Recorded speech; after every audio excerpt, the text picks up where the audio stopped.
La sainte qui a défié. Toutes les lois de la nature, l'histoire vraie de la bienheureuse Alexandrina de Balazar, la fleur de l'Eucharistie. Il y a des histoires qui naissent dans des villages si petits qu'ils apparaissent à peine sur les cartes. Des lieux où le temps semble s'écouler plus lentement, où le chant des coqs à l'aube marque encore les heures, et où chaque pierre des rues étroites garde les mémoires de générations. Balazar était ainsi, un hameau portugais perdu entre des champs verts et des cieux immenses, où les gens se connaissaient par leur nom et où la foi catholique n'était pas seulement une tradition, mais le tissu même de la vie quotidienne. C'était le début du XXe siècle. Le monde extérieur bouillonnait de changements. Les automobiles commençaient à remplacer les charrettes, l'électricité arrivait dans les grandes villes, et les premiers avions déchiraient le ciel. Mais à Balazar, la vie gardait son rythme ancestral. Les femmes lavaient le linge dans les ruisseaux, les hommes travaillaient la terre avec les mêmes outils que leurs grands-parents avaient utilisés, et les enfants jouaient pieds nus dans les mêmes rues en terre battue où leurs parents avaient joué. C'est dans ce décor d'une profonde simplicité qu'est née, le 30 mars 1904, une petite fille dont le monde ne savait pas encore qu'elle était destinée à devenir un phare de lumière en des temps d'obscurité. Ses parents, d'humbles travailleurs des champs, n'imaginaient pas que cet enfant fragile, aux yeux brillants et au sourire facile, porterait dans ses petites mains un témoignage qui traverserait les océans et toucherait des millions de cœurs. L'air de Balazar avait une odeur spéciale ce printemps-là. Le parfum des fleurs sauvages se mélangeait à l'arôme de la terre fraîchement labourée. Les collines autour du village explosaient dans des tons de vert, et les oiseaux construisaient leurs nids sur les toits de tuiles rouges des maisons chaulées de blanc. Rien n'indiquait que ce jour fût différent de tant d'autres. Rien, sauf peut-être un silence inexplicable qui précéda le premier cri de la nouveau-née, comme si la nature elle-même faisait une pause pour souhaiter la bienvenue à une âme spéciale. Alexandrina Maria da Costa. Ce fut le nom choisi pour la petite fille. Un nom qui portait la dévotion à la Vierge Marie et qui, des décennies plus tard, serait prononcé avec révérence dans les églises du monde entier. Mais à ce moment-là, elle n'était qu'une enfant portugaise de plus, née dans un berceau modeste, destinée apparemment à une vie ordinaire de travail au champ, de mariage, d'enfants et à une existence anonyme comme tant d'autres.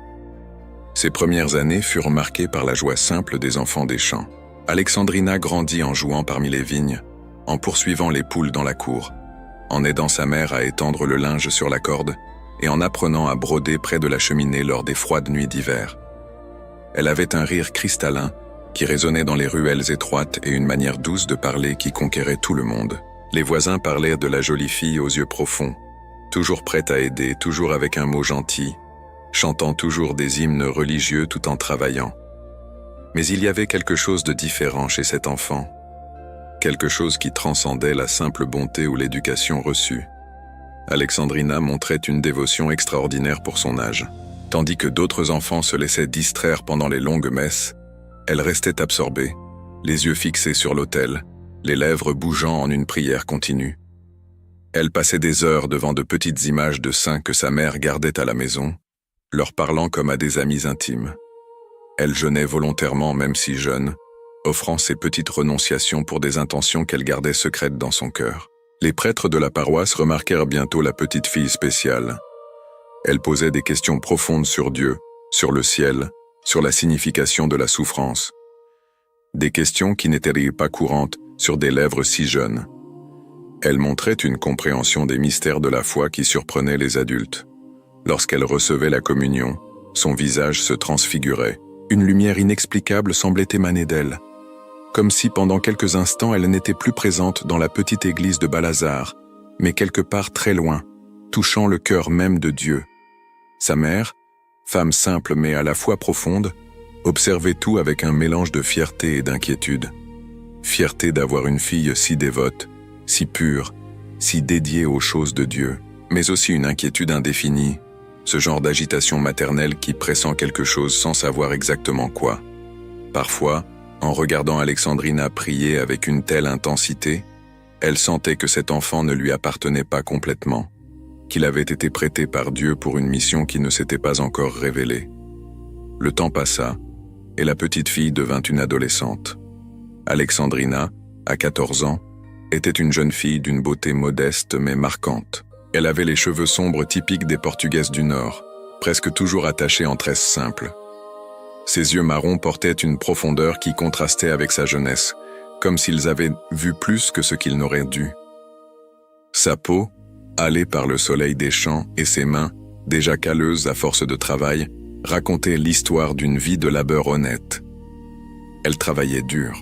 Elle aidait aux champs pendant la récolte, s'occupait des animaux, brodait pour compléter le revenu familial.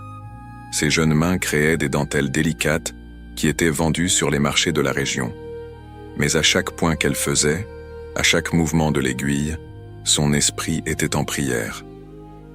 Elle avait transformé le travail en méditation, chaque tâche en offrande, chaque jour en un acte d'amour envers Dieu. Les garçons du village commençaient à remarquer la jeune Alexandrina, pas seulement pour sa beauté discrète, mais pour quelque chose de plus profond qui émanait d'elle. Une pureté que l'on pouvait presque toucher, une bonté qui réchauffait comme le soleil d'été, une foi qui inspirait le respect même aux plus sceptiques. Certains tentèrent de lui faire la cour, mais elle refusait gentiment tout prétendant. Elle disait à sa mère que son cœur avait déjà un fiancé, et que ce fiancé était Jésus-Christ.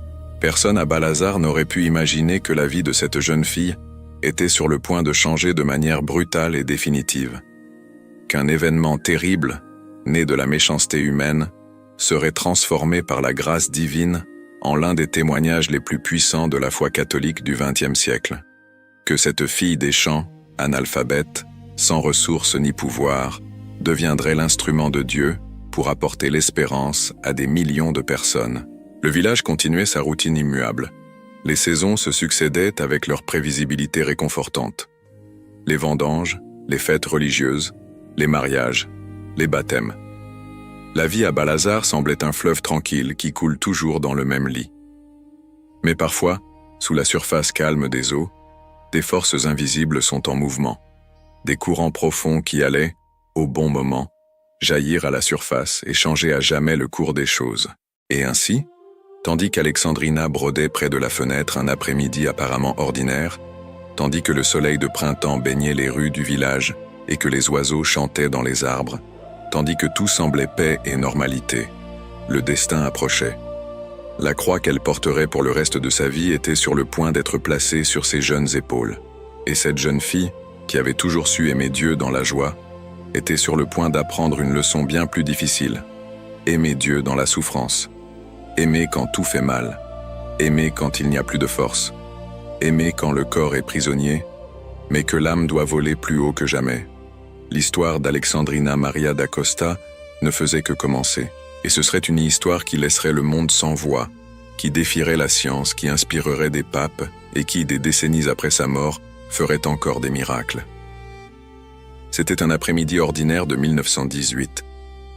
Alexandrina n'avait que 14 ans, mais elle portait déjà sur ses épaules la responsabilité d'aider à subvenir aux besoins de sa famille. Assise près de la fenêtre de sa modeste maison, elle brodait avec sa sœur Deolinda et une amie. Les aiguilles dansaient entre leurs doigts habiles, créant des dessins délicats sur le tissu blanc. La douce lumière de l'après-midi entrait par la fenêtre, illuminant le travail méticuleux des trois jeunes filles. Dehors, Balazar respirait sa tranquillité habituelle. Des enfants jouaient dans les rues, des femmes discutaient sur le pas de leur porte, et la cloche de l'église marquait les heures de son carillon familier. Rien, absolument rien, n'annonçait l'horreur qui était sur le point de se produire. Soudain, la porte s'ouvrit avec violence. 3 hommes firent irruption dans la maison. Leurs visages portèrent des intentions qui n'avaient pas besoin d'être dites. Leurs yeux révélaient une méchanceté qui glaça le sang des jeunes filles. En quelques secondes, l'environnement sûr et tranquille se transforma en scène de terreur. Les mains qui brodaient à la délicatesse tremblaient maintenant de peur. Alexandrina comprit instantanément le danger. Non pas pour sa vie, mais pour quelque chose qu'elle considérait comme plus précieux que la vie elle-même. Sa pureté, son honneur, son corps qu'elle avait consacré à Dieu depuis l'enfance. Dans un moment de clarté absolue, en une fraction de seconde qui parut s'étendre sur une éternité, elle prit une décision qui allait tout changer. Sans penser aux conséquences, mue par un instinct plus fort que la peur, plus puissant que la raison, Alexandrina courut jusqu'à la fenêtre et se lança dehors. La chute fut de 4 mètres. 4 mètres qui séparaient le premier étage du sol dur et pierreux de la rue. Le temps sembla s'arrêter. Son corps fendit l'air au ralenti, et puis l'impact. Le son sourd du corps heurtant le sol résonna dans la rue étroite. Des voisins accoururent. Des cris emplirent l'air. Alexandrina gisait immobile sur les pierres, consciente mais incapable de bouger. La douleur était indescriptible. Chaque tentative de respirer envoyait des vagues d'agonie à travers son corps. Mais dans ses yeux, il n'y avait aucun regret. Elle avait choisi la pureté. Elle avait choisi de préserver le temple sacré qu'était son corps. Et bien que la douleur physique la consumât, une paix étrange habitait son cœur. Ils la ramenèrent à l'intérieur. Ils appelèrent le médecin du village voisin. Il examina la jeune fille et secoua la tête gravement. Il y avait des blessures internes, peut-être des fractures de la colonne vertébrale. Il était impossible de connaître l'étendue réelle des dégâts sans les ressources médicales qui n'existaient pas dans ce hameau reculé. Tout ce qu'il pouvait faire, c'était prier et attendre. Les premiers jours furent remplis d'espoir. Alexandrina était alitée, souffrant terriblement, mais consciente et capable de parler. Tout le monde croyait que ce n'était qu'une question de temps avant qu'elle ne se rétablisse. Après tout, elle était jeune, forte, elle avait toute la vie devant elle. Dieu ne permettrait certainement pas qu'une jeune fille si dévote, qui avait tant sacrifié pour préserver sa pureté, reste clouée au lit pour toujours. Mais les semaines passèrent, et la guérison attendue ne vint pas. Les douleurs, au lieu de diminuer, augmentaient. La capacité de mouvement que tous espéraient voir revenir s'amenuisait. Au contraire, progressivement. D'abord, elle perdit la force dans ses jambes. Ensuite, ses bras commencèrent à faiblir. Et puis, lentement, inexorablement, la paralysie s'empara de tout son corps. Les médecins étaient perplexes. Ils l'examinèrent à maintes reprises, mais ne parvenaient pas à expliquer complètement ce qui se passait. La chute avait causé de graves dommages, oui, mais la progression de la paralysie semblait aller au-delà de ce qui était attendu. C'était comme si quelque chose de plus profond, quelque chose au-delà du physique, était à l'œuvre. Pour Alexandrina, le début fut dévastateur. Imaginez être une adolescente de 14 ans, pleine de vie, de rêves, d'énergie, et se retrouver soudain prisonnière d'un lit. Imaginez la frustration de vouloir se lever, courir, danser, travailler, et de ne même pas pouvoir bouger un doigt. Imaginez l'humiliation de dépendre des autres pour les besoins les plus élémentaires. Imaginez le désespoir de voir les jours passer, identiques et interminables, pendant que la vie se déroule dehors sans vous. Il y eut des moments où Alexandrina pleura amèrement. Des moments où elle questionna Dieu. Pourquoi a-t-il permis cela? Pourquoi justement elle, qui avait toujours été si fidèle, si dévote, si pure? Pourquoi ces hommes n'avaient-ils pas été punis et elle, la victime, était celle qui souffrait? Où était la justice divine? Sa mère, anéantie de voir sa fille dans cet état, tentait de la consoler. Mais quels mots pouvaient apporter du réconfort face à une tragédie si complète? Le prêtre local lui rendait visite régulièrement, priait avec elle, mais même lui semblait ne pas avoir de réponse satisfaisante. Le mystère de la souffrance est l'un des plus profonds de l'existence humaine, et là, dans cette simple chambre de Balazar, il se présentait dans toute sa cruauté. Les mois se transformèrent en années. Alexandrina restait alitée. Le village s'habitua peu à peu à la situation. Les gens parlaient avec tristesse de « cette pauvre fille qui s'est jetée par la fenêtre ». Mais la vie continuait. Les mêmes rues, les mêmes fêtes, les mêmes récoltes. Tout suivait son cours, sauf pour cette jeune fille prisonnière entre 4 murs. Mais quelque chose commençait à changer à l'intérieur d'Alexandrina. Quelque chose de profond, d'invisible, mais de réel. Elle commença à voir sa condition avec d'autres yeux. Non pas les yeux du désespoir, mais les yeux de la foi. Elle commença à comprendre que Dieu n'avait pas permis cette tragédie par cruauté, mais parce qu'il avait un plan plus grand. Que cette croix terrible qu'elle portait pouvait être transformée en instrument de salut. Ce fut une révélation qui vint progressivement, comme l'aurore qui dissipe les ténèbres de la nuit. D'abord, juste une lueur, puis un peu plus de clarté, et enfin, le plein soleil de la compréhension. Elle pouvait unir sa souffrance à la souffrance du Christ sur la croix. Elle pouvait offrir chaque douleur, chaque larme, chaque moment de solitude pour le salut des âmes. Son lit pouvait devenir un autel, sa chambre, une église, et elle, immobilisée et apparemment inutile, pouvait devenir une guerrière spirituelle plus puissante que des armées entières. Cette compréhension changea tout. L'amertume commença à laisser place à l'acceptation. Le désespoir fut remplacé par une paix inexplicable. Et alors quelque chose d'extraordinaire se produisit. Alexandrina recommença à sourire. Non pas un sourire forcé ou faux, mais un sourire authentique qui jaillissait d'une joie intérieure qui défiait toutes les circonstances extérieures. Ceux qui lui rendaient visite étaient perplexes. Comment était-il possible que quelqu'un dans une telle condition de souffrance puisse irradier autant de paix? Comment expliquer qu'une jeune paralytique, sans avenir apparent, sans espoir de guérison, puisse être plus heureuse que beaucoup de ceux qui avaient la santé, la richesse et la liberté? La réponse se trouvait dans ce qui commençait à se passer dans le cœur de cette jeune fille. Elle se transformait. La tragédie qui aurait pu la détruire était au contraire en train de la polir comme un diamant brut et transformé en joyau précieux. Chaque jour de souffrance enlevait une couche supplémentaire d'égoïsme, une trace de plus d'amour-propre, un vestige de plus de volonté humaine. Et ce qui émergeait était quelque chose de pur, de lumineux, de saint. Alexandrina commença à vivre uniquement pour Dieu. Sa journée entière était une prière continue. Elle se réveillait en offrant à Dieu chaque seconde à venir. Elle supportait les douleurs en les offrant pour les âmes du purgatoire. Elle acceptait la solitude en l'offrant pour les prêtres. Elle transformait chaque instant en sacrifice vivant, en encens qui montait jusqu'au trône de Dieu. Et c'est alors que les phénomènes extraordinaires commencèrent. Des phénomènes qui laisseraient les médecins perplexes, qui défieraient toutes les explications scientifiques et qui transformeraient ce village reculé du Portugal en un lieu de pèlerinage pour des gens du monde entier. Mais ce n'était que le début. L'histoire d'Alexandrina était sur le point d'entrer dans un territoire que peu de mortels ont jamais foulé. Le territoire du mystique, du surnaturel, du miraculeux, et le monde entier, plongé dans les ténèbres de la guerre et de la violence, aurait désespérément besoin de la lumière qui brillerait de ce lit à Balazar.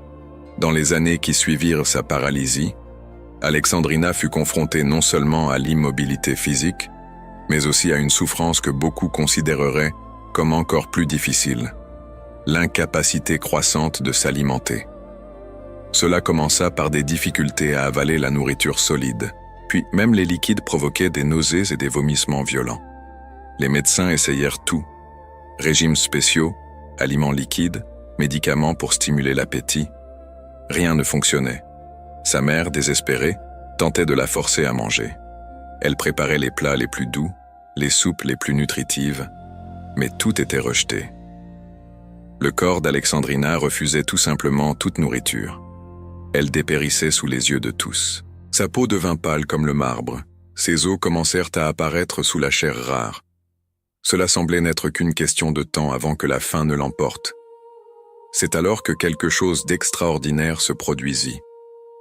Dans l'une de ses visions mystiques, Jésus apparut à Alexandrina et lui dit qu'elle n'aurait plus besoin de nourriture terrestre, que lui, présent dans l'Eucharistie, serait sa seule subsistance, que son corps serait nourri non pas par du pain ordinaire, mais par le pain des anges, qu'elle serait un signe vivant pour le monde que l'homme ne vit pas seulement de pain, mais de toute parole qui sort de la bouche de Dieu. Au début, elle-même n'y croyait pas complètement. Cela semblait impossible. Cela contredisait toutes les lois de la nature. Un être humain a besoin de nourriture et d'eau pour survivre. C'est de la science de base. Mais Jésus insista, et elle décida de faire confiance. Elle cessa complètement d'essayer de manger. Elle recevait seulement la communion quotidienne et rien d'autre. Les jours passèrent, puis les semaines, et Alexandrina non seulement survivait, mais semblait être spirituellement plus forte, bien que physiquement elle restât extrêmement fragile. Les voisins s'alarmèrent. Des rumeurs coururent dans le village selon lesquelles la fille paralytique se laissait mourir de faim. Certains accusaient sa famille de négligence. D'autres soupçonnaient une fraude, disant qu'elle devait manger en cachette. L'église locale, prudente comme toujours, décida d'enquêter. Alexandrina fut placée sous observation rigoureuse. Pendant 40 jours, à la demande des autorités ecclésiastiques, elle fut surveillée 24 heures sur 24. 4 personnes se relayaient, ne la laissant jamais seule un seul instant. Ils vérifiaient sous le matelas, inspectaient la chambre, contrôlaient chaque visite. Il était impossible qu'elle puisse manger ou boire quoi que ce soit sans être vue. Les 40 jours passèrent. Alexandrina n'avait pas consommé une seule miette de nourriture, ni une seule goutte d'eau. Les observateurs étaient stupéfaits. Ils notèrent chaque détail. Elle ne présentait pas de signes de déshydratation grave, ne délirait pas par manque de nutriments, n'était pas en processus de défaillance multiviscérale comme on aurait pu s'y attendre. C'était comme si les lois naturelles ne s'appliquaient pas à elle. Mais l'Église n'était toujours pas convaincue. Une seconde observation fut décidée, cette fois encore plus rigoureuse. Des médecins furent convoqués. Ils pesèrent Alexandrina au début et à la fin. Ils examinèrent chaque fonction corporelle. Ils vérifièrent ses signes vitaux quotidiennement. Et à nouveau, après des semaines de surveillance constante, la conclusion fut la même. Elle ne mangeait ni ne buvait, et pourtant elle restait en vie. La nouvelle commença à se répandre. D'abord dans les villages voisins, puis dans les grandes villes, et finalement dans tout le pays. La fille de Balazar qui vivait uniquement de l'Eucharistie devint célèbre. Des journalistes commencèrent à affluer. Des médecins sceptiques vinrent enquêter, déterminés à démasquer ce qu'ils considéraient comme une imposture. Mais l'un après l'autre, ils repartaient en silence, incapables d'expliquer ce dont ils étaient témoins. Un célèbre médecin de Lisbonne, matérialiste convaincu, passa 2 semaines entières à observer Alexandrina. Il était décidé à prouver la fraude. Mais à la fin, il écrivit dans son rapport « Je ne peux pas expliquer ce phénomène avec la science que je connais. Cette femme devrait être morte. D'après ce que j'ai observé, elle n'ingère rien d'autre que l'hostie consacrée et survit depuis des années. Je n'ai pas d'explication. » Pendant 13 années complètes, de 1942 jusqu'à sa mort en 1955, Alexandrina vécut sans consommer aucune nourriture ou boisson matérielle autre que la Sainte Communion. 13 ans. Plus de 4700 jours sans un repas, sans un verre d'eau, sans rien de ce que la science considère comme essentiel à la vie humaine. Mais le jeûne n'était pas une fin en soi. C'était un signe. Un signe que Dieu peut subvenir aux besoins de manière qui transcende le naturel.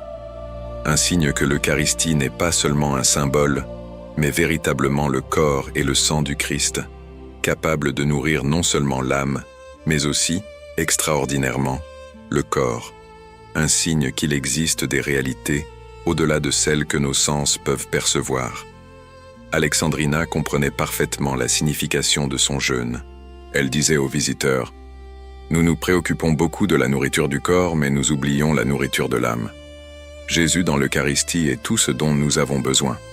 Si les gens comprenaient cela, le monde serait transformé. » Elle se désignait elle-même comme la prisonnière de Jésus, prisonnière de son lit, incapable de mouvement, dépendante des autres pour tout, mais en même temps plus libre que jamais.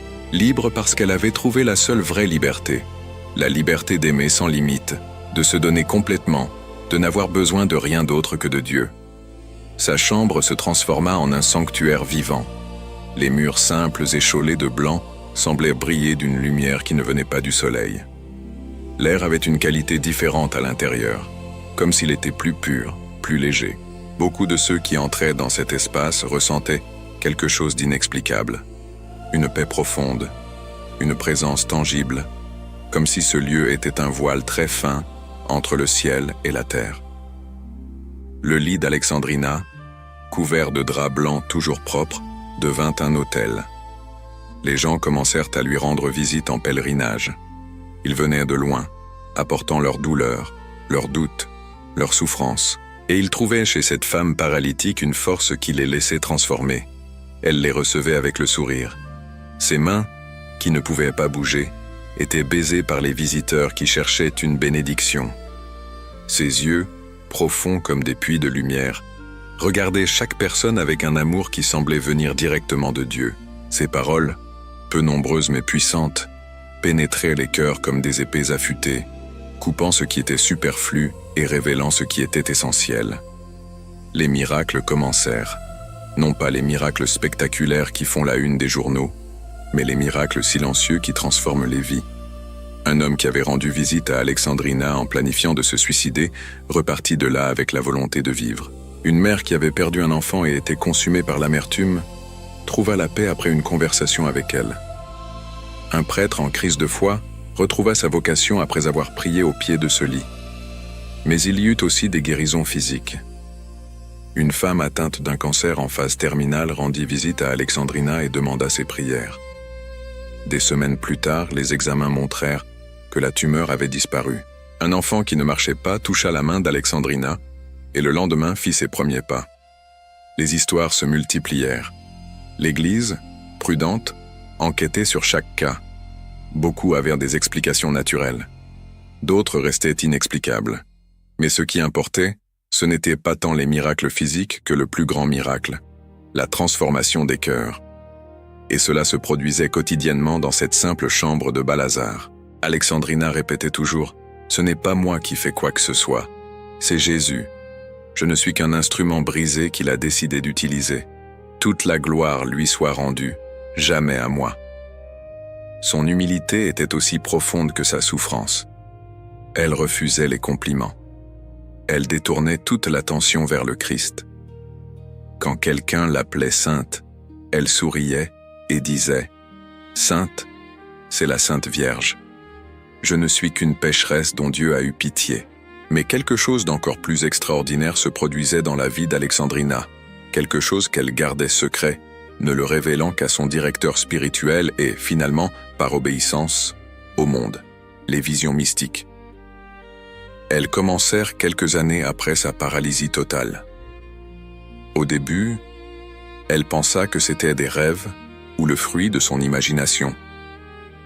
Mais elles étaient différentes de n'importe quel rêve. Elles avaient une réalité, une netteté, une intensité qui transcendait le monde des rêves. C'étaient des expériences qui la transportaient au-delà du temps et de l'espace, qui lui faisaient témoigner de réalités célestes et infernales avec une clarté terrifiante. Jésus commença à lui apparaître, non pas comme une vision nébuleuse ou vague, mais avec une présence si réelle qu'elle pouvait décrire chaque détail. Ses yeux miséricordieux mais tristes, ses plaies encore saignantes, sa voix qui était à la fois douce comme une brise et puissante comme le tonnerre. Il venait et conversait avec elle, lui révélait des secrets, demandait des prières, lui montrait l'état du monde. Dans l'une de ses visions, Jésus montra à Alexandrina le purgatoire. Elle vit des âmes souffrir, se purifiant de ce qui les liait encore à la terre, aspirant désespérément au ciel mais n'étant pas encore prêtes à y entrer. Leur souffrance était intense, mais il y avait de l'espoir. Elles savaient que leur salut était garanti, que ce n'était qu'une question de temps. Jésus demanda à Alexandrina d'offrir ses douleurs pour ces âmes, pour accélérer leur purification. Ensuite, il lui montra l'enfer. Le récit qu'Alexandrina fit de cette vision est à glacer le sang. Elle décrivit non pas un lieu de feu littéral, mais quelque chose de pire. Une absence totale de Dieu, une solitude absolue, un désespoir sans fin. Elle vit des âmes tourmentées non pas tant par des démons extérieurs, mais par leurs propres péchés non repentis, qui maintenant les dévoraient pour l'éternité. L'absence d'espoir était ce qu'il y avait de plus terrible. Et Jésus, les larmes aux yeux, lui dit « Vois-tu combien d'âmes se perdent ? J'ai besoin de victimes d'amour qui s'offrent pour la conversion des pécheurs. » Alexandrina comprit alors quelle était sa mission. Elle serait l'une de ces victimes d'amour. Elle offrirait chaque moment de douleur, chaque seconde de solitude, chaque instant de souffrance, pour que des âmes puissent se convertir et échapper à la damnation éternelle. Son lit était l'autel où ce sacrifice silencieux mais puissant se déroulait quotidiennement. Les visions devinrent plus fréquentes. Parfois, c'étaient des expériences de consolation, où Jésus la serrait spirituellement dans ses bras et lui donnait la force de continuer. D'autres fois, elles étaient douloureuses, où elle participait mystiquement à la passion du Christ, ressentant dans son propre corps immobilisé les douleurs qu'il avait ressenties sur la croix. Chaque vendredi, Alexandrina revivait la passion. Son corps, déjà si souffrant, semblait souffrir encore plus. Des marques rouges apparaissaient sur son front, comme si une couronne d'épines invisibles le pressait. Ses mains et ses pieds, paralysés, semblait traversé par des clous invisibles. Son côté gauche présentait une marque qui saignait. Les médecins qui témoignèrent de ces phénomènes restaient sans voix. Certains tentèrent d'expliquer cela comme une stigmatisation psychosomatique. D'autres admirent simplement qu'il n'avait pas d'explication. Pendant ces expériences mystiques de la passion, Alexandrina hurlait de douleur. Elle pleurait. Elle suait du sang. Son visage se tordait d'agonie. Ceux qui étaient en présent pouvaient à peine supporter de regarder. Sa mère, en larmes, implorait Jésus de soulager la souffrance de sa fille. Mais quand tout était fini, Alexandrina ouvrait les yeux, souriait et disait « Cela en valait la peine. Chaque douleur en valait la peine si au moins une âme a été sauvée. » Jésus lui révéla également des vérités sur l'état du monde. Il lui montra comment l'humanité s'éloignait de Dieu, comment le péché se répandait comme une maladie, comment la guerre et la violence étaient les conséquences de l'abandon des valeurs chrétiennes. C'était la décennie 1940. Le monde était plongé dans la Seconde Guerre mondiale, et Alexandrina voyait spirituellement les conséquences du mal. C'est alors que Jésus lui fit une demande spécifique.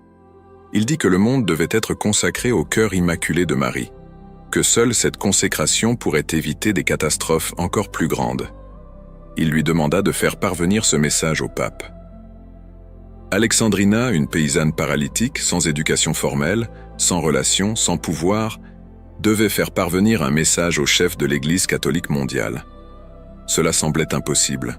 Comment pouvait-elle, prisonnière d'un lit dans un hameau reculé du Portugal, faire parvenir sa voix jusqu'au Vatican? Mais elle obéit. Elle dicta des lettres qui furent envoyées à des évêques, qui parvinrent à des cardinaux, qui furent finalement présentées au pape Pie XII. Et l'incroyable se produisit. Le 31 octobre 1942, le pape Pie XII consacra le monde au cœur immaculé de Marie. Ce fut un moment historique. Et bien qu'officiellement la consécration fût liée aux événements de Fatima, beaucoup croient que les visions et les supplications d'Alexandrina jouèrent un rôle fondamental pour inciter le cœur du pape à prendre cette décision. Alexandrina pleura lorsqu'elle apprit la nouvelle. Des larmes de joie coulaient sur son visage tandis qu'elle remerciait Jésus d'avoir utilisé une servante si indigne pour un si grand dessein. Elle se sentait comme Moïse, qui de loin vit la terre promise. Elle, depuis son lit, avait contribué à changer le cours de l'histoire de l'Église. Mais les visions continuèrent. Marie commença à lui apparaître également. La Sainte Vierge venait comme une mère aimante, consolant sa fille souffrante, essuyant ses larmes, lui promettant que sa souffrance n'était pas vaine. Dans l'une de ses apparitions, Marie dit à Alexandrina « Ma fille, tu es une victime d'amour. Ton sacrifice silencieux sauve des milliers d'âmes. Tiens bon, bientôt tu seras avec moi au ciel. » Alexandrina eut aussi des visions d'anges. Elle les décrivit comme des êtres d'une lumière indescriptible, d'une beauté qu'aucun mot humain ne pouvait capturer. Ils la protégeaient, la consolaient, lui chantèrent des chants célestes qu'elle tentait sans succès de reproduire avec des mots humains.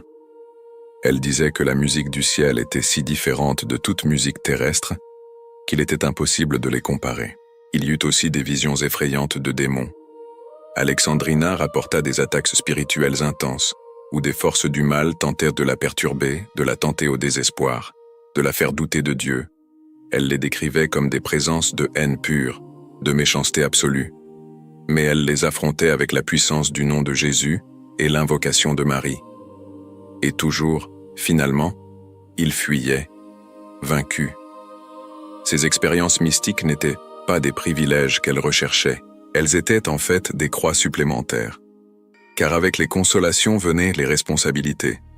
Chaque fois que Jésus lui révélait quelque chose, il lui demandait de prier davantage, de souffrir davantage, de s'offrir davantage.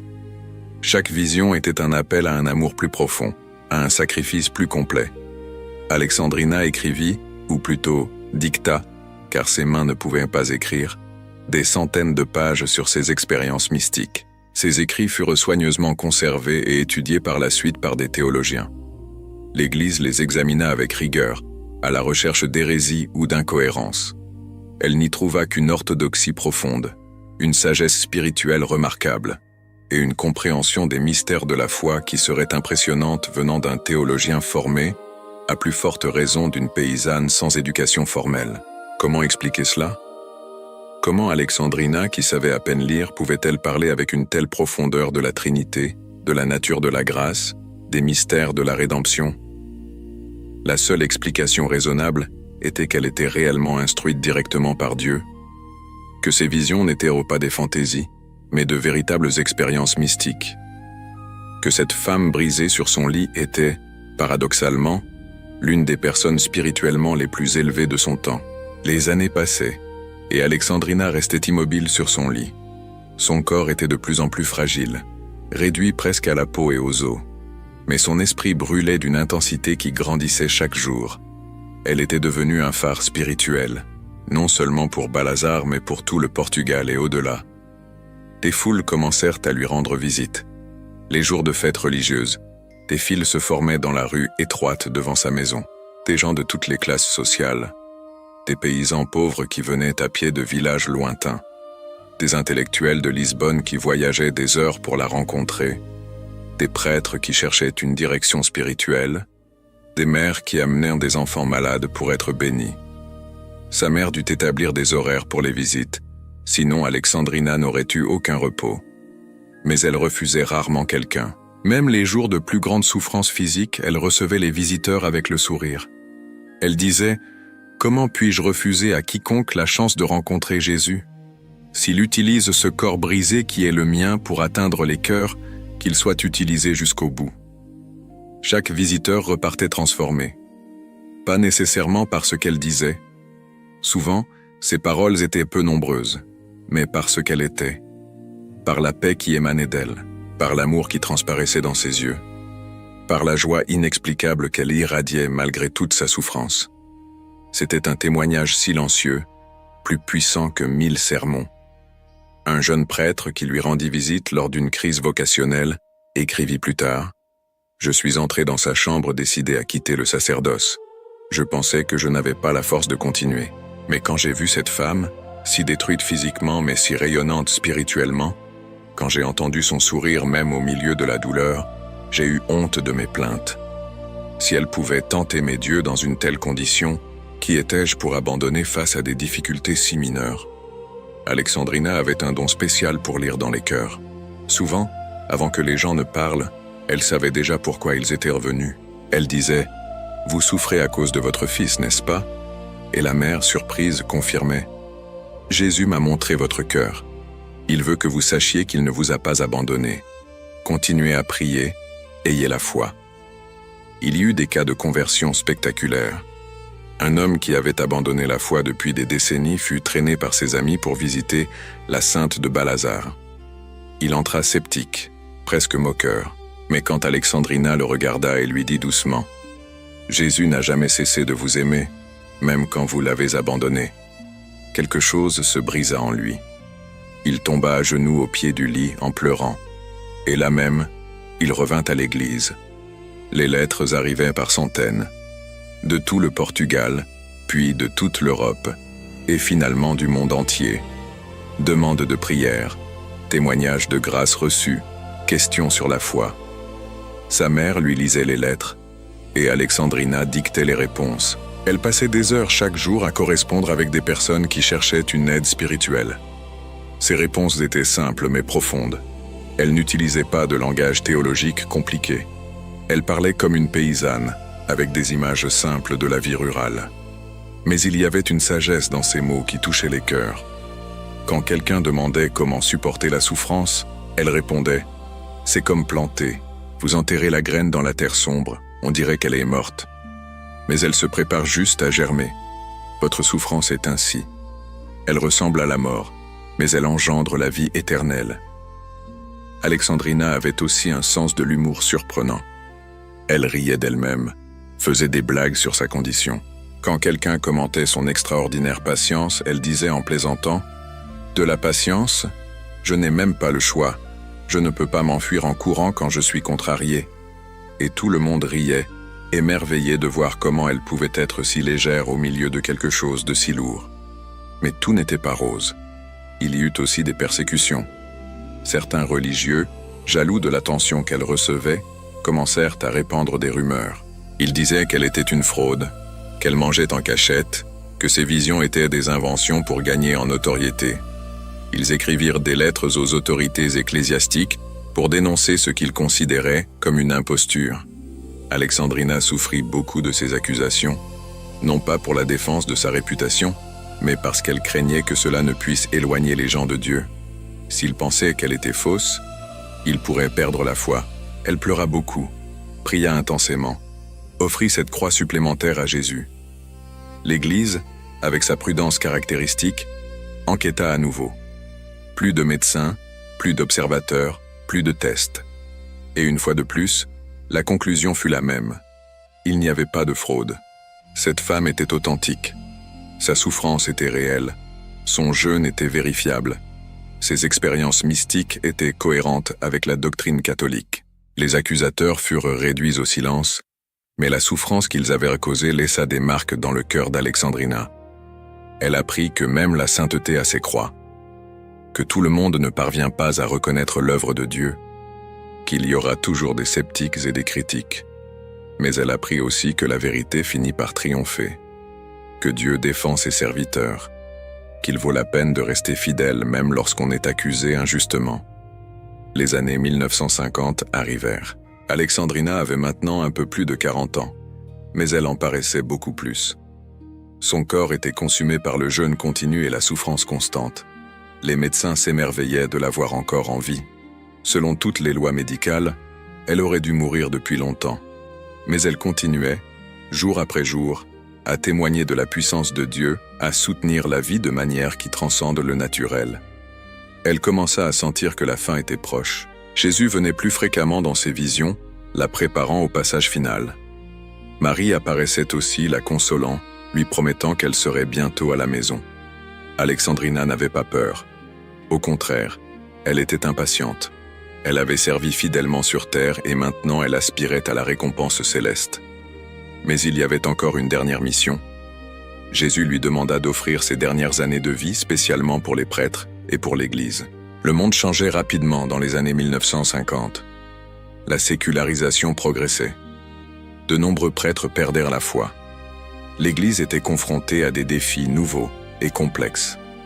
Alexandrina devait être une ancre spirituelle dans cette tempête. Et elle accepta. Avec les dernières forces qui lui restaient, elle offrit chaque respiration, chaque battement de cœur, chaque moment de conscience, pour l'Église et pour les prêtres. Son lit devint un phare de prière continue, illuminant spirituellement le monde alors même que le monde ignorait son existence.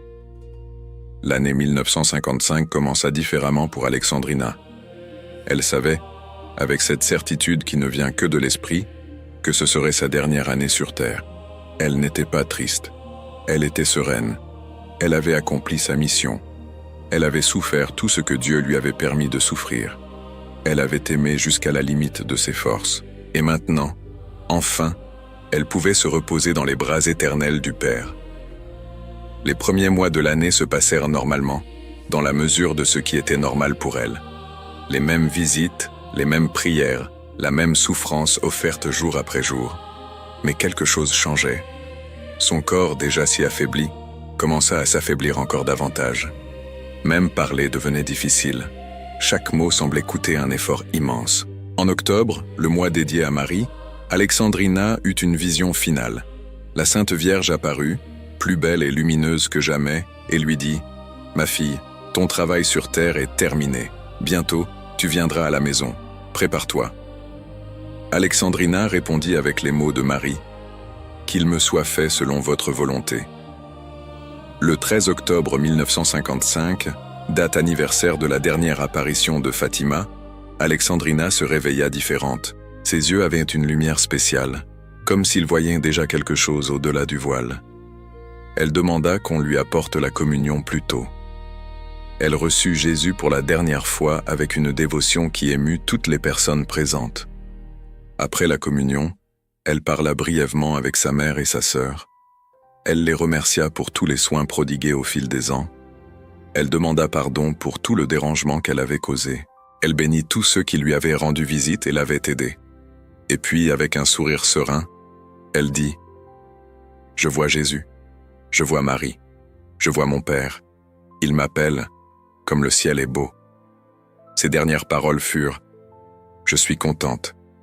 Je suis contente. » Et puis, doucement, comme quelqu'un qui s'endort simplement, son âme quitta ce corps torturé et s'envola vers l'éternité. Il était midi. La cloche de l'église sonna les 12 coups, et à ce moment-là, selon des témoins, un parfum inexplicable emplit la chambre. Ce n'était pas un parfum artificiel, mais quelque chose de céleste, comme si des fleurs invisibles s'étaient épanouies dans l'air. Le parfum se répandit dans la maison, puis dans la rue, et beaucoup à Balazar sentirent cette fragrance et surent, sans que personne ne le leur dise, qu'Alexandrina était partie. Son visage dans la mort était indescriptible. Tous les signes de souffrance avaient disparu. Elle ressemblait à une jeune femme de 20 ans. La peau lisse, le visage serein, un doux sourire aux lèvres. Elle ne semblait pas morte, mais être une princesse endormie, attendant d'être réveillée par le baiser du prince éternel. La nouvelle se répandit rapidement. En quelques heures, tout Balazar était au courant. Le lendemain, tout le Portugal. Des foules commencèrent à affluer pour la veillée funèbre. Le petit village fut bondé de monde. Les gens venaient de tout le pays pour faire un dernier adieu à la femme qu'ils considéraient comme une sainte. Son corps fut veillé dans l'église paroissiale. Des milliers de personnes défilèrent devant le cercueil. Beaucoup pleuraient, d'autres priaient. Certains touchèrent le cercueil avec des chapelets, des mouchoirs, des médailles, cherchant une dernière bénédiction. Et les récits commencèrent immédiatement. Des gens affirmaient avoir ressenti une chaleur inexplicable en touchant le cercueil. D'autres juraient avoir vu une lumière autour du corps. Plusieurs témoignèrent du parfum continu de fleurs qui ne fanent pas. L'enterrement fut l'une des plus grandes manifestations de foi populaire que le Portugal ait vues depuis des décennies. Des milliers de personnes accompagnèrent le cortège dans les rues étroites de Balazar. Des prêtres, des évêques, des autorités civiles, mais surtout des gens simples, paysans, ouvriers, mères avec enfants, personnes âgées s'appuyant sur des cannes. Tous voulaient être présents à ce moment historique. Quand le cercueil fut mis en terre, beaucoup ressentirent non pas de la tristesse mais de la joie. Joie parce qu'Alexandrina était enfin libre. Libre de la paralysie, libre de la douleur, libre des limitations du corps mortel. Elle courait maintenant dans les champs célestes, dansant en présence des anges, étreignant Jésus face à face. Mais la mort d'Alexandrina ne fut pas la fin de son histoire. Ce fut, d'une certaine manière, juste le commencement. Car c'est après sa mort que les miracles les plus spectaculaires commencèrent à se produire.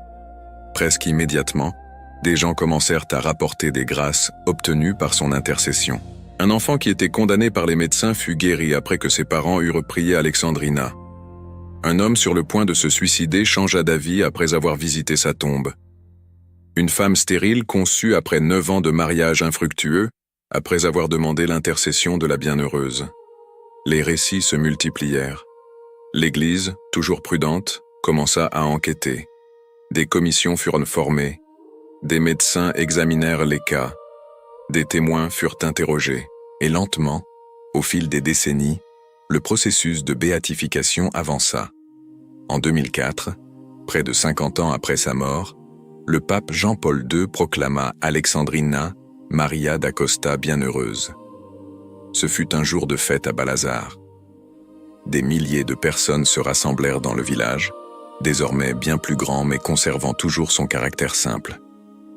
Le pape, déjà âgé et souffrant lui-même, parla avec émotion de cette femme qui avait fait de sa souffrance une école de sainteté. Jean-Paul II l'appela « témoin de la passion du Christ et de l'Eucharistie vécue ». Il dit qu'elle était un modèle pour le monde moderne qui recherche le plaisir et fuit la souffrance.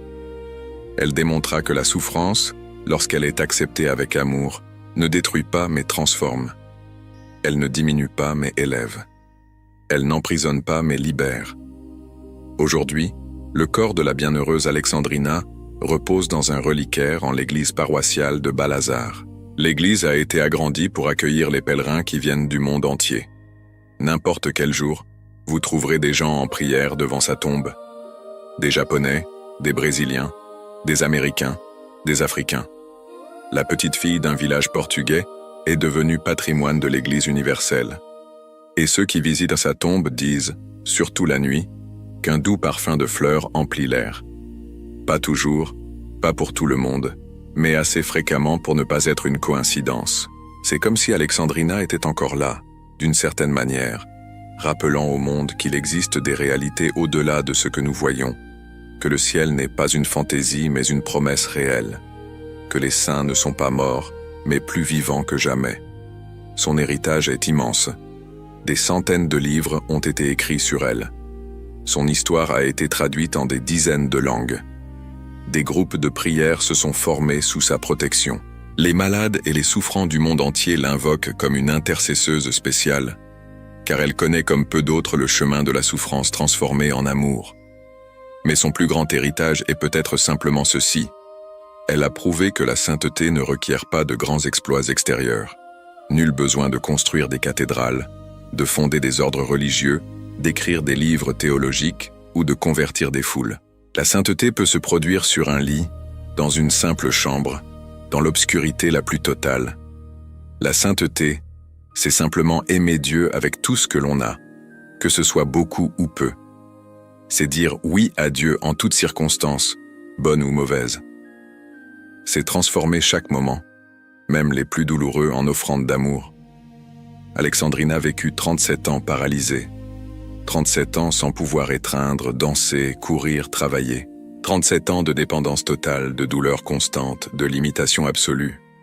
Mais ces 37 années changèrent le monde d'une manière que les armées et les empires ne peuvent égaler. Car tandis que les généraux déplaçaient leurs soldats et que les politiciens faisaient leurs discours, tandis que les scientifiques faisaient des découvertes et que les artistes créaient des chefs-d'œuvre, une femme paralysée dans un lit au Portugal déplaçait des montagnes spirituelles par ses prières. Tandis que le monde se préoccupait du bruit et du spectacle, elle opérait dans le silence et l'obscurité. Et à la fin, son travail silencieux s'est avéré plus puissant et plus durable que tout le bruit du monde. Au fil des décennies depuis sa mort, des histoires extraordinaires continuent d'être associées à la bienheureuse Alexandrina. Certaines sont prouvées, d'autres sont transmises oralement, mais toutes témoignent de la croyance populaire qu'elle continue d'être active depuis le ciel, intercédant pour ceux qui souffrent sur terre. Il y a l'histoire du pêcheur portugais qui se noyait lors d'une tempête en mer. Il invoqua Alexandrina et dit avoir vu une silhouette féminine vêtue de blanc qui le guida jusqu'à la côte. Quand il arriva à terre, ses compagnons jurèrent qu'il était trop loin pour avoir nagé seul. Il insiste encore aujourd'hui sur le fait qu'il a été sauvé miraculeusement. Il y a le récit de la mère brésilienne dont le fils était dans le coma après un accident. Les médecins avaient perdu espoir. Elle commença une neuvaine à la bienheureuse Alexandrina. Le 9e jour, le garçon ouvrit les yeux. Les médecins n'avaient aucune explication pour cette guérison soudaine et complète. Il y a le témoignage du jeune prêtre qui était sur le point d'abandonner le ministère.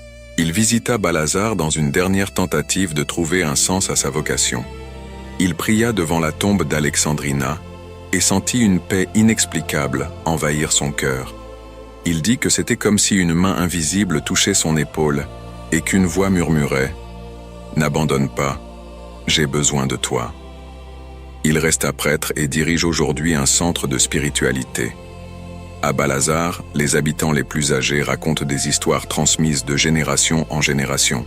On dit que dans les dernières années de la vie d'Alexandrina, les enfants jouant près de sa fenêtre entendaient parfois des chants célestes. On dit que des oiseaux se rassemblaient sur le rebord de sa fenêtre, même pendant l'hiver rigoureux, comme s'ils cherchèrent la chaleur non pas du soleil, mais de la sainte présence qui habitait cette chambre. On raconte que la nuit de sa mort, bien que ce fût en octobre, des fleurs sauvages ont poussé de manière inattendue dans le jardin. Le lendemain, elles avaient toutes fané, comme si elles n'avaient fleuri que pour célébrer son entrée au ciel. Il y a des récits de personnes qui visitent sa tombe et ressentent une présence réconfortante. Certains décrivent cela comme une brise légère, même par temps sans vent. D'autres parlent d'une sensation de paix profonde qui les enveloppe. Beaucoup disent que leurs prières sont exaucées de manière inattendue après avoir demandé l'intercession d'Alexandrina. L'Église documente soigneusement les miracles qui lui sont attribués. Pour qu'elle soit officiellement reconnue comme sainte, il est nécessaire de prouver des miracles incontestables survenus après sa béatification. Le processus se poursuit. Des médecins examinent les cas. Des théologiens évaluent la cohérence avec la doctrine. Des historiens vérifient les témoignages. Mais pour ceux qui l'ont connu, pour ceux qui lui ont rendu visite, pour les milliers de personnes qui ont lu son histoire et se sont sentis transformés, elle est déjà sainte. Ils n'ont pas besoin de proclamation officielle. Ils savent dans leur cœur que cette femme est au ciel, qu'elle continue d'aimer, qu'elle continue d'intercéder, qu'elle continue d'être un canal de la grâce de Dieu pour le monde. L'histoire de la bienheureuse Alexandrina de Balazar n'est pas seulement une histoire du passé. C'est un appel pour le présent. Un appel pour chacun de nous qui fait face à des difficultés, qui compose avec des limitations, qui souffre de manière visible ou invisible. Elle nous enseigne que la valeur d'une vie ne se mesure pas aux réussites extérieures, mais à l'amour intérieur. Que nous pouvons être physiquement immobilisés, mais spirituellement libres. Que la souffrance n'est pas inutile lorsqu'elle est offerte à Dieu. Que même dans les circonstances les plus désespérées, la joie est possible. Combien de personnes aujourd'hui se sentent prisonnières? Prisonnières d'emplois qu'elles détestent, de relations qui les étouffent, de circonstances qui semblent sans issue. Alexandrina était littéralement prisonnière.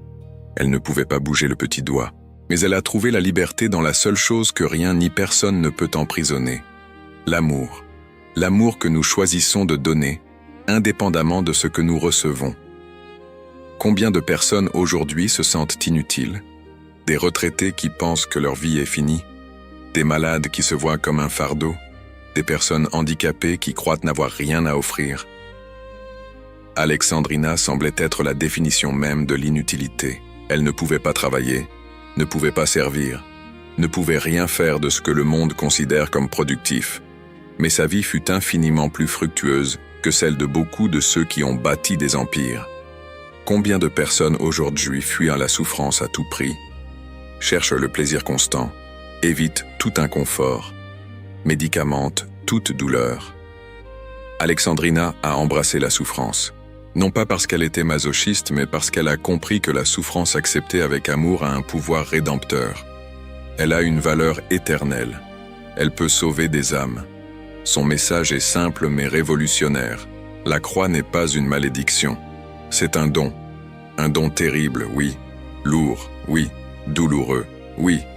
Mais un don. Parce qu'à travers la croix, unie à la croix du Christ, nous pouvons participer à la rédemption du monde. Nous pouvons transformer notre douleur en salut pour les autres. Nous pouvons faire de notre souffrance un instrument d'amour. Et l'Eucharistie. Alexandrina a vécu de l'Eucharistie, littéralement.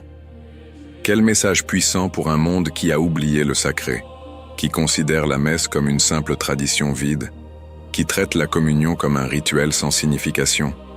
Elle a prouvé par son propre corps que l'Eucharistie n'est pas un symbole.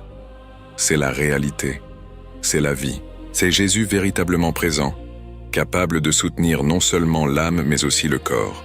Combien de catholiques aujourd'hui vont à la messe par habitude, reçoivent la communion distraitement, sortent de l'Église sans avoir réellement rencontré Jésus? Alexandrina nous lance un défi. Croyez-vous vraiment que vous recevez le corps du Christ? Si vous y croyez, votre vie ne serait-elle pas différente? Elle disait, « Si les gens savaient le trésor qu'ils ont dans l'Eucharistie, les églises seraient toujours pleines. S'ils savaient qui est là présent, ils ne pourraient pas s'en éloigner. Jésus est là attendant pour nourrir, guérir, consoler, renforcer. Mais combien passent indifférents? Alexandrina Maria da Costa, la bienheureuse de Balazar, la fleur de l'Eucharistie. Une simple fille d'un village portugais devenue une géante spirituelle. Une vie qui semblait destinée à l'oubli, mais qui a marqué l'éternité. Un corps brisé qui est devenu un instrument de miracle. Son histoire nous poursuit. Elle ne nous laisse pas en paix, parce qu'elle remet en question tout ce que nous considérons comme important. Elle remet en question nos valeurs, nos priorités, notre compréhension de ce qui compte vraiment. Elle nous force à demander « Que fais-je de ma vie ?» Si Alexandrina, clouée au lit, a tant accompli, que fais-je moi de ma liberté?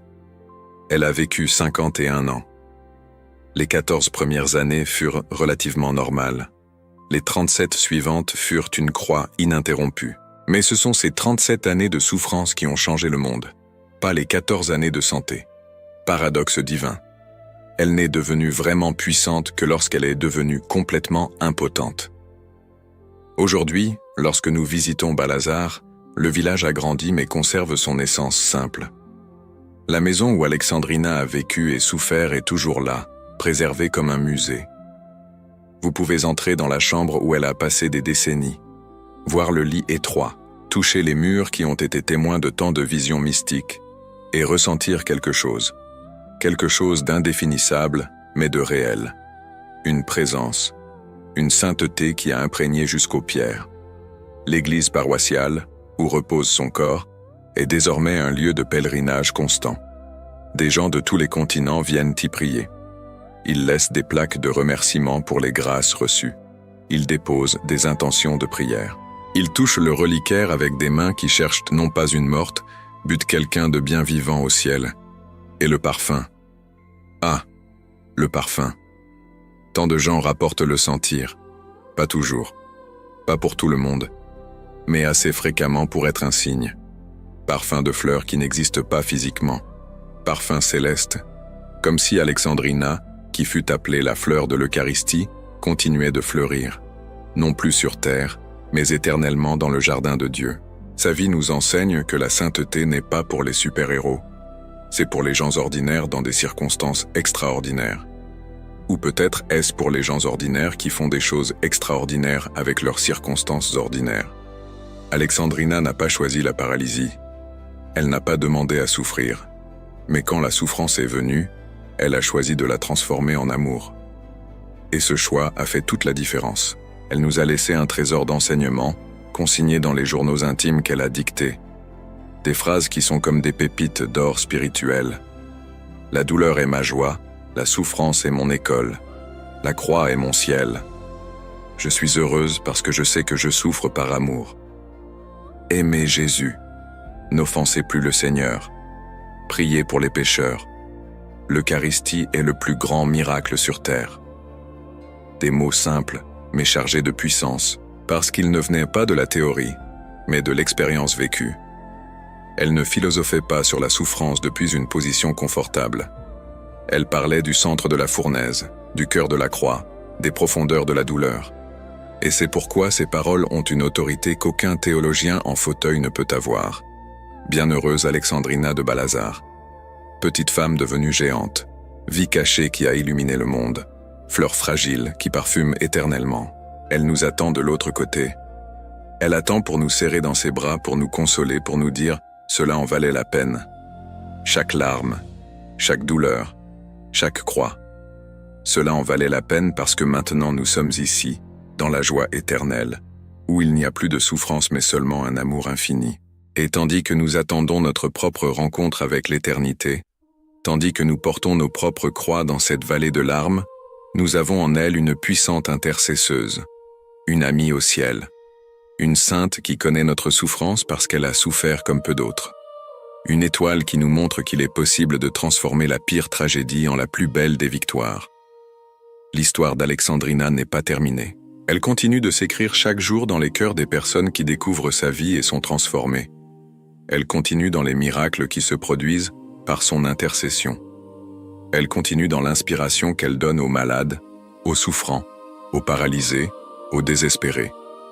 Elle continue dans le rappel que Dieu écrit droit avec des lignes courbes, qu'il fait germer des fleurs dans des endroits impossibles, qu'il transforme les croix en couronnes, que la fleur de l'Eucharistie continue de parfumer nos vies, que la bienheureuse Alexandrina intercède pour nous, que son exemple nous inspire à aimer davantage, à mieux souffrir, à croire profondément que rien, absolument rien, n'est gaspillé lorsque c'est offert à Dieu, et qu'un jour, lorsque notre propre pèlerinage terrestre prendra fin, nous puissions la trouver courant dans les champs du ciel, enfin libérée des chaînes du corps, dansant en présence des anges, mais toujours avec ce sourire serein qui a conquis tant de cœurs sur terre. Prière, ô bienheureuse Alexandrina, fleur de l'Eucharistie et victime d'amour, qui de la croix de la souffrance a fait un autel de sacrifice et une école de sainteté, toi qui as transformé la paralysie du corps en liberté de l'âme et la douleur en offrande par amour pour Jésus et pour le salut des pécheurs, intercède pour moi auprès du trône de Dieu. Toi qui as vécu nourri uniquement par le pain eucharistique, enseignant au monde que Jésus est tout ce dont nous avons besoin, obtiens-moi la grâce d'aimer profondément l'Eucharistie et de reconnaître en chaque communion le Christ vivant lui-même. Toi qui as souri même sur la croix, qui as trouvé la joie au milieu de la souffrance, qui as dit « Je suis heureuse parce que je souffre par amour », apprends-moi à accepter mes propres croix avec patience, foi et espérance, transformant chaque douleur en instrument de rédemption. Présente au Sacré-Cœur de Jésus et au Cœur Immaculé de Marie, mes supplications, en particulier, formulez ici votre demande, confiant que toi, qui as tant intercédé pour les âmes lorsque tu étais sur terre, continue depuis le ciel à prier pour nous tous.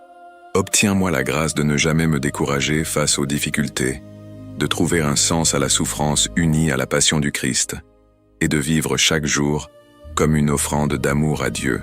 Que ton exemple de foi, de pureté et d'abandon total à la volonté divine m'inspire à rechercher la sainteté sur mon propre chemin, aussi humble soit-il. Bienheureuse Alexandrina, priez pour nous.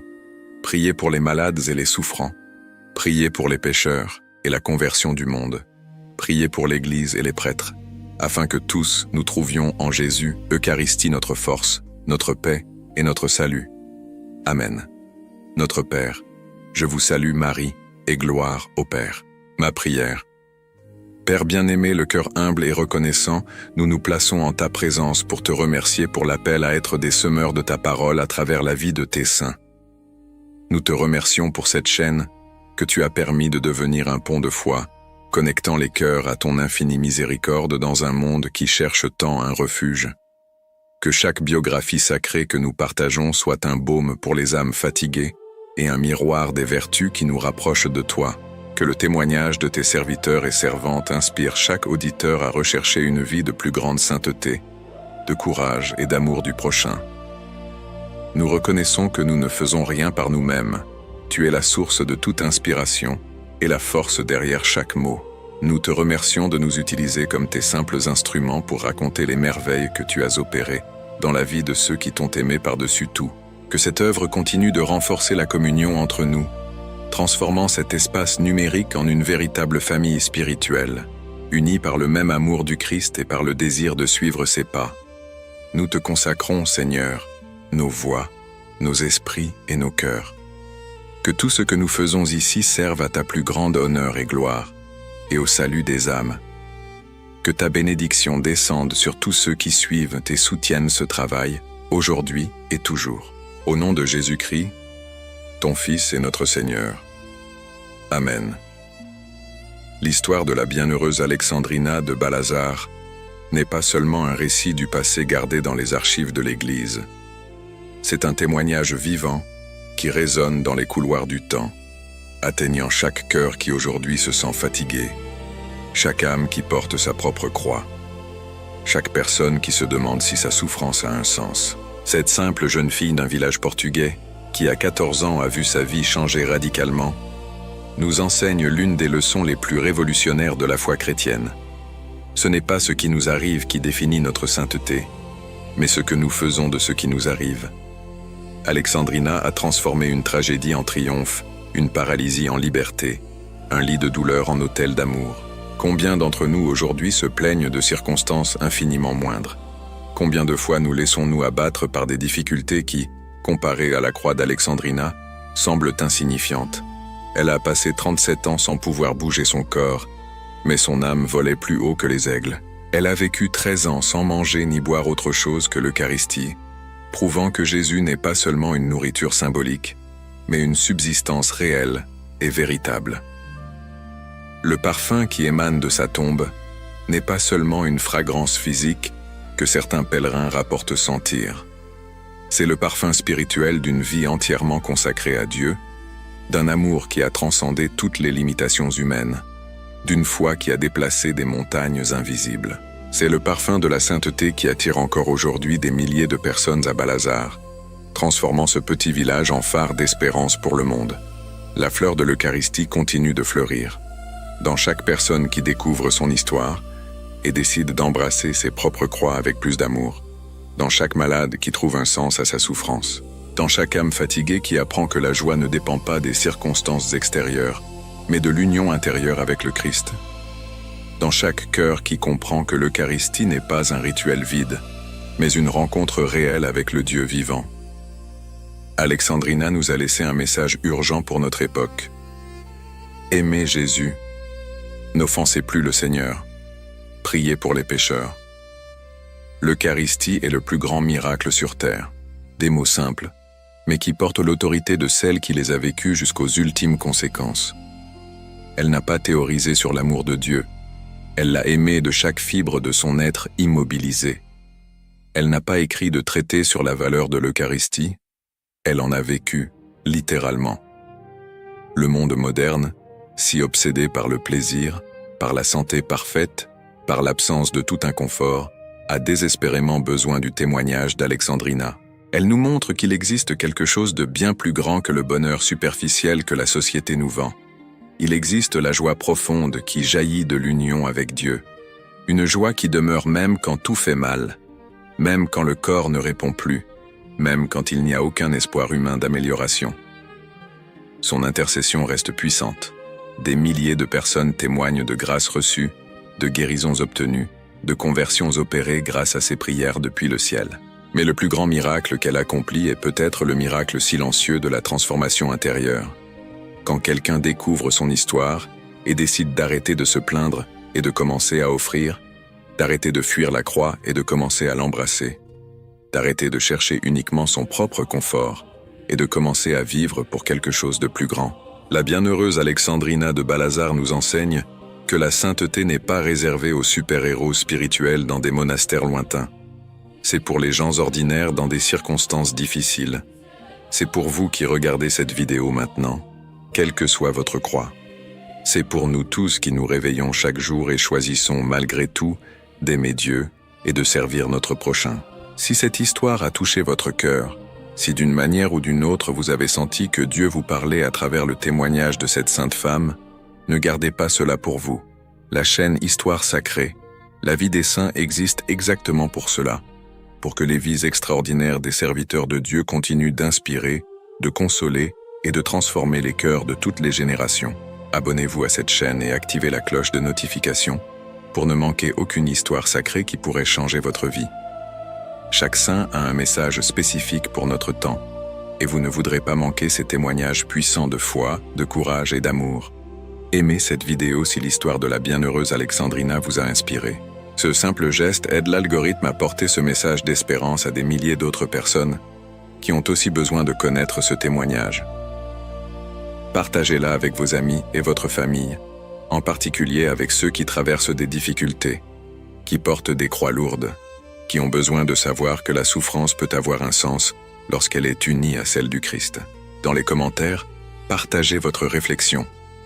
Quel aspect de la vie de la bienheureuse Alexandrina vous a le plus touché? Était-ce son courage, en se jetant par la fenêtre pour préserver sa pureté?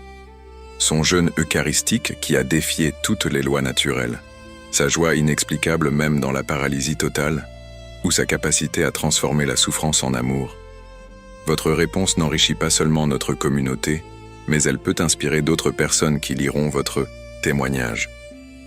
Parfois, un simple commentaire peut être exactement ce que quelqu'un avait besoin de lire à ce moment-là. Soyez vous aussi un instrument de Dieu pour toucher les cœurs. Et avant de partir, ne manquez pas de regarder l'une des vidéos qui s'affichent à l'écran maintenant, choisies spécialement pour vous. Chaque histoire de saint est une fenêtre ouverte sur le ciel, une occasion de découvrir comment Dieu agit dans la vie de ceux qui s'abandonnent complètement à lui. Poursuivez ce chemin de foi avec nous. Que la bienheureuse Alexandrina de Balazar intercède pour vous et pour tous ceux qui ont regardé cette vidéo. Que son histoire continue de parfumer nos vies de l'arôme de la sainteté. Puissions-nous, inspirés par son exemple, transformer nos propres croix en instruments d'amour et de salut. À la prochaine vidéo, que Dieu vous bénisse abondamment, vous et votre famille.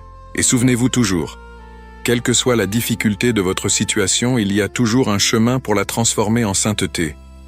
Alexandrina nous l'a prouvé de manière incontestable. Restez avec Dieu, et à bientôt pour une autre histoire sacrée.